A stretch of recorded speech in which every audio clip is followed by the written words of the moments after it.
That being the case, on your worldview, atheism and naturalism, how do you account for human rationality?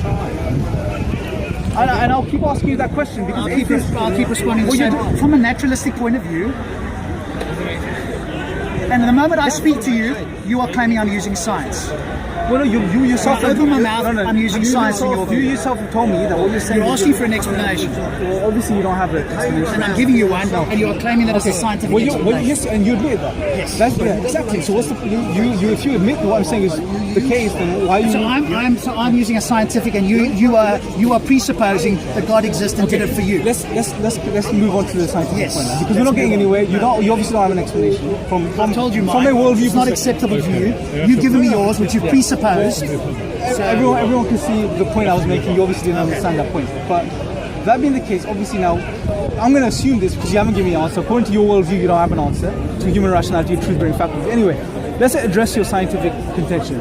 So you're saying that we develop rational faculties according to what science tells us today, so we can reason better and survive. Is that what you're saying? Okay. Well, that understanding is not held even by atheist scientists that study human cognition and rationality. There's several problems. You can study Thomas Nagel, who's an open atheist. He's written a book called Mind and Cosmos. There's another interesting book written by... All right, so let me ask you I'm just going to give you the answer. Yeah. I'm going to tell you why what you've assumed is incorrect, according to scientists, atheist scientists as well. There's another book published by Oxford Press called Beyond Evolution, right? Anthony O'Hare's Oxford Press published publication. And what he basically says, in not too many words, is that human rationality, truth-bearing faculties are not necessary for survival. Many examples you can give, which this shows that this is the case, and if this is the case, then there's no need to, or there's no reason for truth-bearing faculties to develop. I'll give you a simple analogy, just to put things into perspective. I don't necessarily. Anthony O'Hare gives the analogy. You can tell me why you disagree. You may find an individual who avoids eating all mushrooms, the food itself, right? Or fungi, whatever the correct word is you use. He avoids all mushrooms and he survives, and he's fine, right? But we know that's a false belief, it's a false understanding, because there's some mushrooms which are completely edible, and if you eat those mushrooms, you will survive, right? So it's a simple example of where a false or misunderstanding of a belief, or a false belief, results in survival, right?